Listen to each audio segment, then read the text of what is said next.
a Member of Parliament to be involved in setting the direction and the laws of one's country. And in this regard, it's a privilege to be a member of the newly constituted Electoral Reform Select Committee, which has been appointed to deal with two pieces of legislation which will come before that committee over the course of this year. The first bill that is going to come before the committee is the bill before us this evening, which is the Electoral Referendum Act 2010. The purpose of this act is to provide an indicative referendum to be held in conjunction with the first general election after the commencement of this act, in order to provide electors with the opportunity to express an opinion on the preferred system of voting for election to the House of Representatives in New Zealand. The second bill that will come before the Select Committee is yet to have a specific name, but is an electoral finance bill which will deal with the wider issues of electoral finance, which have been discussed by a range of members in the House tonight. Mr. Speaker, both these bills were a commitment by the National Party at the election, and they honour and they meet a commitment that was given by the National Party. And I'm proud to be able to stand and say that this is one of many commitments that the National Party gave to the wider electorate, and part of our commitment to building trust with the electorate and following through with the things that we said that we would do.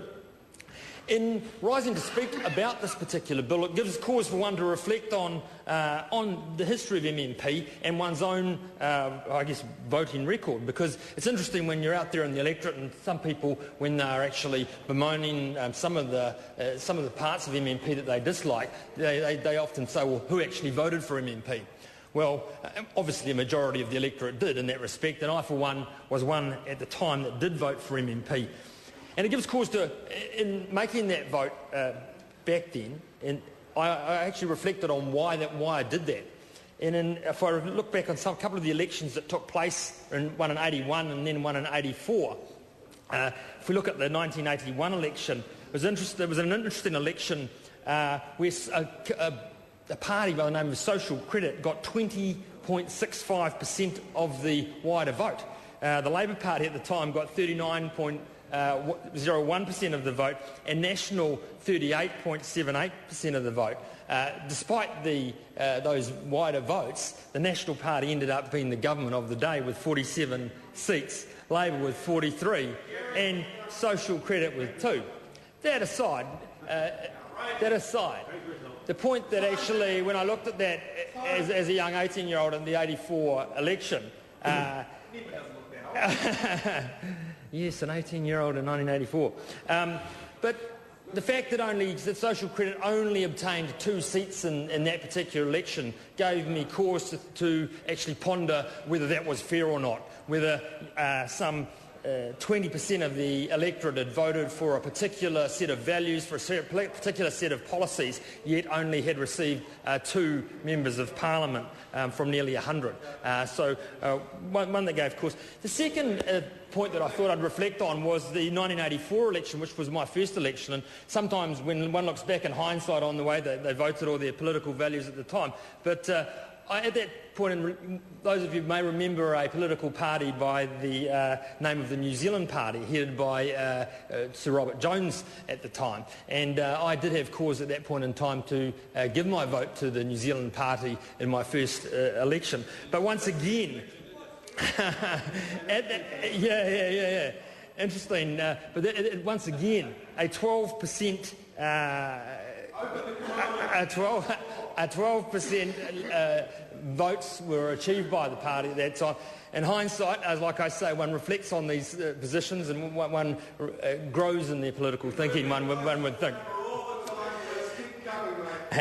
Anyway, in that particular election in 84, the New Zealand Party got 12% of the vote and did not get one member of Parliament into the House. And so, once again, that did give me cause to reflect. And then when we did get to the referendums, the two-stage referendum, as the Right Honourable Simon Powers pointed out, in 92 and in 93, I did vote for an MMP, change to MMP at that point in time, which did bring us to the first MMP election in 1996.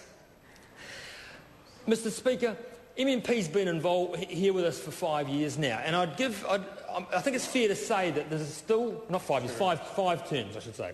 5 terms, my apologies.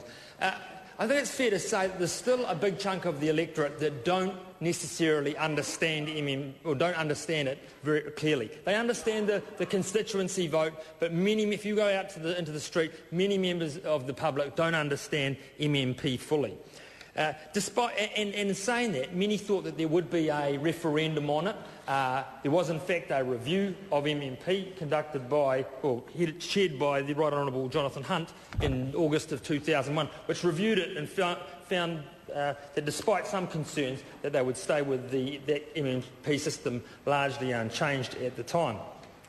That aside, there are still a number of concerns with the public. Some, when you're out there talking, are concerned sometimes that the tail wags the dog, that the smaller parties do actually have a wider involvement in the political say. The other concern you hear is that the major parties, once they get to after the election, that the policies that they've been elected on are somewhat watered down when they finally get to the coalition agreement. And that is a concern for members of the main parties, I know that.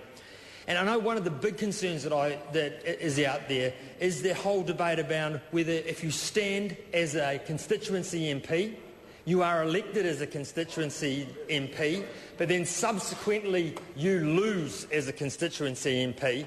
That is one thing that I know a large number of people in the electorate struggle with.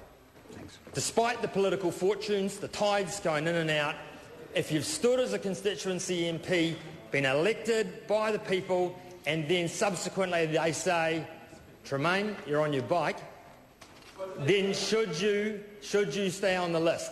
And that is the question I'd ask. The same thing happened in Napier with someone I stood against back in 2005, where had been elected as a constituency MP. The public decided that that wasn't the case, and that he wasn't going to be the MP. I was fortunate to win that election, but for 3 years after that, they struggled with the fact that that MP stayed there fighting the campaign in Napier. So an interesting one. So those are the issues that we will deal with on the committee when the changes. But for now, this is a referendum whose time has come. It's honouring a commitment that was given by this national-led government in association with ACT. It's something that we will be following through, and I'm proud to say that I'll be part of that as part of the select committee that hears this bill. Thank you, Mr. Speaker.